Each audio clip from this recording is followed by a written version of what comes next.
বৈশ্বিক বাজারে দামের ওঠানামার প্রভাব পড়ছে দেশের সোনার বাজারেও। একদিন কমছে, আবার পরদিনই বাড়ছে দাম। সর্বশেষ 30 অক্টোবর বৃহস্পতিবার রাতে সোনার দাম কমানোর ঘোষণা দিয়েছিল বাংলাদেশ জুয়েলার্স সমিতি বাজুস। তাতে ভালো মানের সোনার দাম ভরি প্রতি দাঁড়িয়েছিল 2,96,000 টাকায়। কিন্তু দুদিন না যেতেই আবারও দাম বাড়ানোর সিদ্ধান্ত নিয়েছে বাজুস। 1 নভেম্বর শনিবার রাতে এক বিজ্ঞপ্তিতে তারা জানিয়েছে 2 নভেম্বর রোববার থেকে সোনার দাম ভরি প্রতি 1,680 টাকা বাড়বে।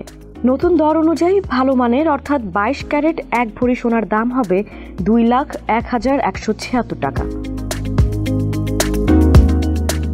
এর আগে বৈশ্বিক বাজারে দাম কমায় টানা 3 দিন দেশে সোনার দাম কম ছিল। সে সময় ভালো মানের সোনার ভরি প্রতি দাম কমেছিল মোট 23,573 টাকা। ফলে দাম নেমে এসেছিল 2 লাখ টাকার নিচে। তবে 29 অক্টোবর বুধবার বাজুস আবার 1 লাফে 8,900 টাকা বাড়ানোর ঘোষণা দেয়, যা কার্যকর হয় 30 অক্টোবর থেকে। এরপর 30 অক্টোবর রাতে আবারও দাম কমানো হলেও সোনার দাম আর 2 লাখ টাকার নিচে নামেনি। বাজুস নির্ধারিত নতুন দাম অনুযায়ী ভরি প্রতি স্বর্ণের দাম হবে 22 ক্যারেট 2,01,176 টাকা, 21 ক্যারেট 1,92,596 টাকা, 18 ক্যারেট 1,65,081 টাকা, সনাতন 1,37,180 টাকা।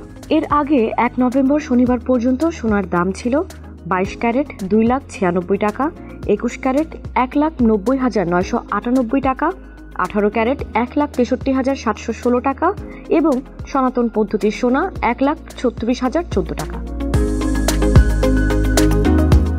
এদিকে সোনার দামের এই ওঠানামার মধ্যেও রূপার বাজার স্থিতিশীল রয়েছে। বর্তমানে 22 ক্যারেটের 1 ভরি রূপার দাম অপরিবর্তিত থেকে 4,246 টাকায় বিক্রি হচ্ছে।